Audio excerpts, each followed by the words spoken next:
Avant de nous lancer dans les 7 techniques que je vais partager avec vous, il y a une condition absolument non négociable. Vous devez posséder une confiance en vous imparable.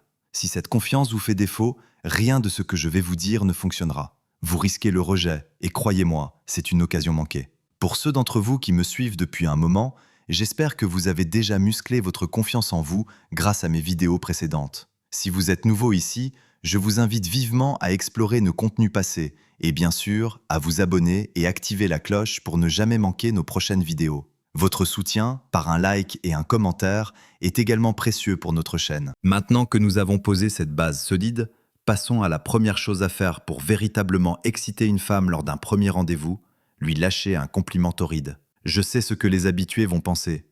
Oh Keddy, tu te contredis.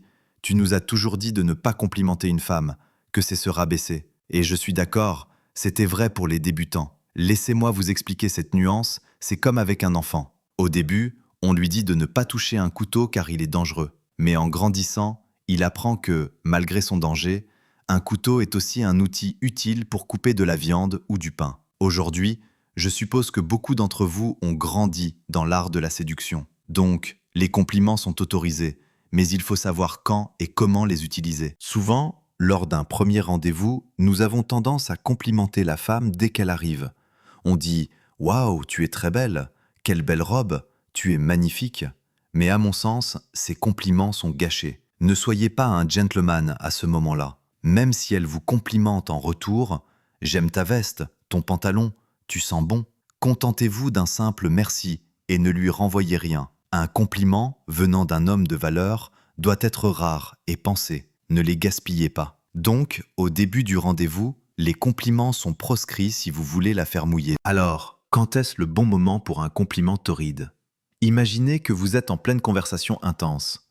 Au moment le plus inattendu, vous la regardez intensément et lui dites d'un ton grave venant du ventre « Waouh, tu as de belles lèvres ».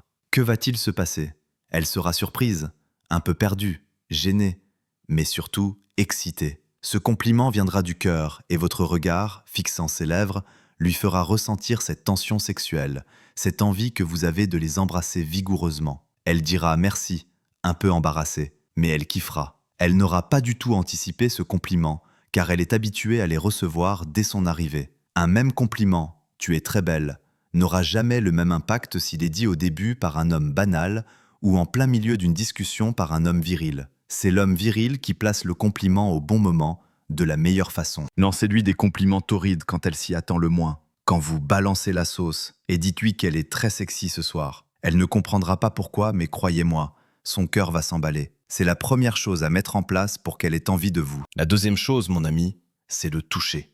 Honnêtement, je trouve que c'est un gaspillage de passer 1 ou 2 heures à un premier rendez-vous sans aucun contact physique. Si une femme vient à votre rendez-vous, c'est qu'elle est déjà intéressée. Et quand une femme est intéressée, le désir s'active. Le contact de vos 2 corps ne la laissera jamais indifférente. Vous devez utiliser cela rapidement pour augmenter ses pulsions sexuelles. Je le répète, le véritable rôle du premier rendez-vous est de réveiller ses pulsions sexuelles pour qu'elle ait envie de coucher avec vous, et rien d'autre. Laissez de côté les questions d'entretien d'embauche. Qu'est-ce que tu fais dans la vie?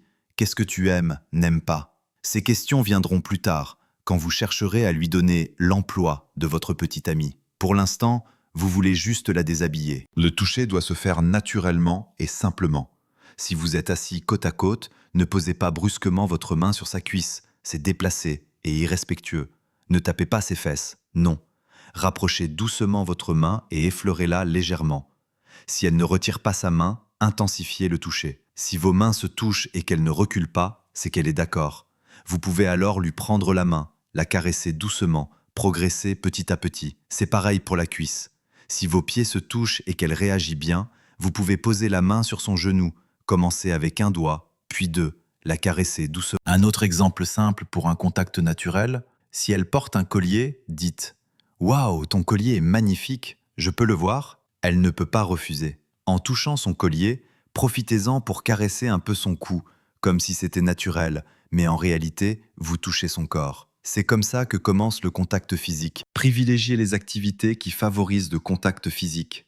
Au lieu de vous asseoir dans un restaurant comme pour un entretien, sortez, dansez. La danse offre une proximité physique naturelle. Vous la tenez serrée, vous la regardez intensément, et l'envie de l'embrasser viendra plus facilement. Il y a plein d'activités à privilégier pour un premier rendez-vous où le contact physique est permanent. Et si vous commencez par un restaurant, ne la raccompagnez pas directement chez elle. Emmenez-la dans un autre endroit où le toucher est permis. Gérez vos rendez-vous en 2 phases. Une première phase conventionnelle, le restaurant, puis une deuxième, plus intime, une fois que vous l'avez bien mise à l'aise. La 4e chose, c'est de parler de sexe. C'est un fait.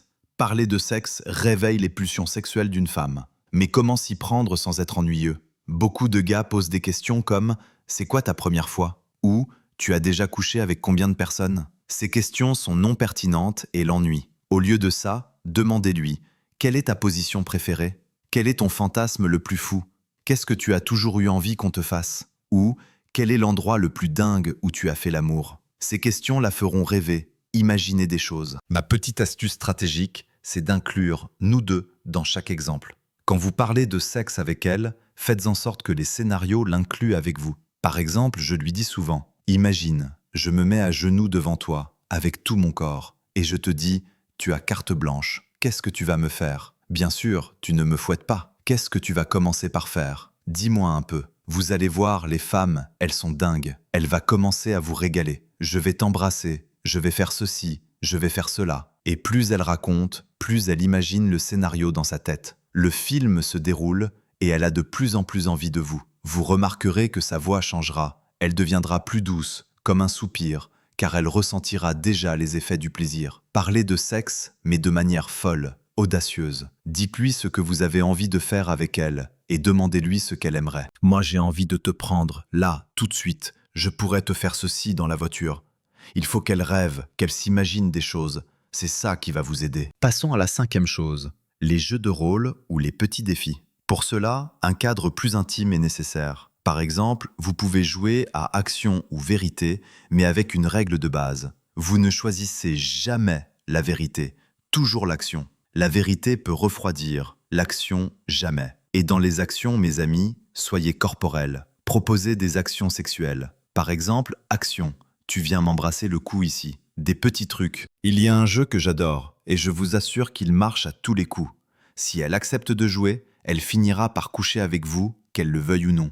La règle est simple. À chaque fois que tu perds, tu enlèves un vêtement. De toute façon, vous allez tous les deux finir déshabillés. C'est particulièrement efficace avec les filles qui aiment jouer les saintes, car cela leur offre un contournement pour se laisser aller. Implémentez ça dans votre méthode, ça marche très rapidement. Le 6e point, c'est le rejet anticipé. Cette méthode doit être utilisée avec des pincettes, car si vous ne maîtrisez pas l'art de la séduction, vous risquez de tout faire foirer. Elle consiste à rabaisser l'ego de la femme et à dégager toute la pression de la drague sur elle. Généralement, les femmes savent, consciemment ou non, qu'en matière de séduction, c'est à elles d'être conquises. Nous, les hommes, sommes les conquérants. Nous devons faire nos preuves. Elles n'ont rien à faire. Mais avec cette méthode, vous inversez les rôles. Par exemple, vous êtes en pleine conversation et vous lui dites « Je te ferai bien ceci, mais en fin de compte, tu ne m'intéresses pas vraiment. » Cela la blesse d'abord. Merde, il m'excite, il me drague, il m'invite au rendez-vous. Et après, il me dit que je ne suis pas son genre. Si c'est mal dit, elle le prendra mal et se refroidira. Mais si c'est bien exécuté, vous lui donnez l'occasion de vous conquérir à son tour. Vous devenez inaccessible, vous lui faites croire qu'elle ne vous intéresse plus, qu'elle n'a rien à faire avec vous. Et vous connaissez le principe, quand on ne peut pas avoir quelque chose, on le désire absolument. Elle va se dire « je veux ce gars ». Si vous avez bien appliqué les conseils précédents et qu'elle est déjà bien excitée, elle prendra les devants. C'est elle qui va vouloir vous exciter, dicter les règles du jeu pour vous ramener à la raison et que vous couchiez ensemble. Elle raisonnera qu'un homme qui réussit à l'exciter de cette manière est quelqu'un qu'elle ne veut pas perdre. C'est à ce moment-là qu'elle commencera à faire des efforts. Utilisez cette méthode vers la fin du rendez-vous, même après un baiser ou des caresses. Dites-lui par exemple que ce n'est pas votre type. Elle vous demandera « Pourquoi? Qu'est-ce que j'ai fait ?» Ou si elle est fière, elle dira « D'accord », mais dans sa tête, elle pensera « Tu es fou, je te veux encore plus maintenant ». C'est une méthode très efficace, mais attention, c'est un couteau à double tranchant. Elle peut vous faire valider la femme extrêmement rapidement ou la perdre définitivement. C'est réservé aux hommes qui ont une certaine valeur sur le marché sexuel. Enfin, le 7e point, c'est l'opposition. On dit que s'il y a deux personnes et qu'elles sont toujours d'accord, l'une d'elles est inutile. Souvent, lors d'un premier rendez-vous, c'est la femme qui parle. C'est à vous de la faire parler. Mais si vous êtes toujours d'accord avec tout ce qu'elle dit, vous ne servez à rien. Même si ce qu'elle dit est vrai, soyez parfois en désaccord. J'aime personnellement les débats, et j'ai compris que ce qui fait parler les gens longtemps, c'est la confrontation d'idées. Si je m'oppose à quelqu'un, il va toujours argumenter jusqu'à la fin. Même si vous savez que ce qu'elle dit est vrai, si vous voulez prolonger la conversation, opposez-vous, mais sans en abuser. Vous n'êtes pas toujours obligé d'être d'accord avec elle. Dites-lui « Non, je ne suis pas d'accord avec ça ». Elle demandera « Pourquoi ?» et le débat commencera. Même si en réalité, vous avez la même mentalité qu'elle, faites-lui croire le contraire un instant pour qu'elle puisse argumenter et vous convaincre. Croyez-moi, les femmes adorent l'adversité chez les hommes. Elles verront que vous êtes un homme qui peut leur tenir tête et paradoxalement, elles se sentiront plus en sécurité avec vous. Un homme qui est un paillasson, qui dit « Oh oui, j'adore, j'épouse ta pensée, tu me comprends si bien », n'intéresse pas. Dites parfois « Non, je ne suis jamais d'accord avec ça ». Vous opposer à elle lui montrera aussi que vous n'avez pas peur de la perdre. Vous lui direz indirectement que si les choses ne vont pas, vous ne ferez pas semblant juste pour lui plaire. Les vraies femmes aiment les hommes vrais, des hommes qui s'opposent à elles. Car quand un homme est authentique, la femme se sent à sa place. Elle se sent femme. Elles adorent se sentir femme. Pensez à un homme qui crie sur sa femme parce qu'elle a fait une bêtise. Elle devient toute petite, se colle à lui. C'est de ça qu'il s'agit. Si vous êtes toujours d'accord, elle ne ressentira jamais cela. Alors, opposez-vous à vos femmes dans vos relations, dans vos mariages, dans vos rendez-vous. Si vous êtes trop d'accord, un problème finira par surgir. Voilà mon frère, les 7 choses que vous pouvez mettre en place pour qu'une femme ait envie de vous dès le premier rendez-vous. Vous avez tout intérêt à les tester. J'espère sincèrement que vous ne gâcherez plus votre temps, votre argent et votre énergie dans des rendez-vous sans résultat. Avec ces méthodes, au pire, vous validerez la femme au deuxième rendez-vous.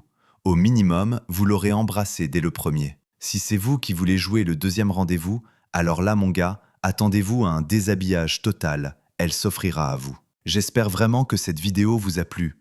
Soutenez-moi en likant, ça me fait toujours plaisir, surtout que nous approchons les 30 000 abonnés. Merci déjà pour votre soutien. Sur ce, on est ensemble, puissants.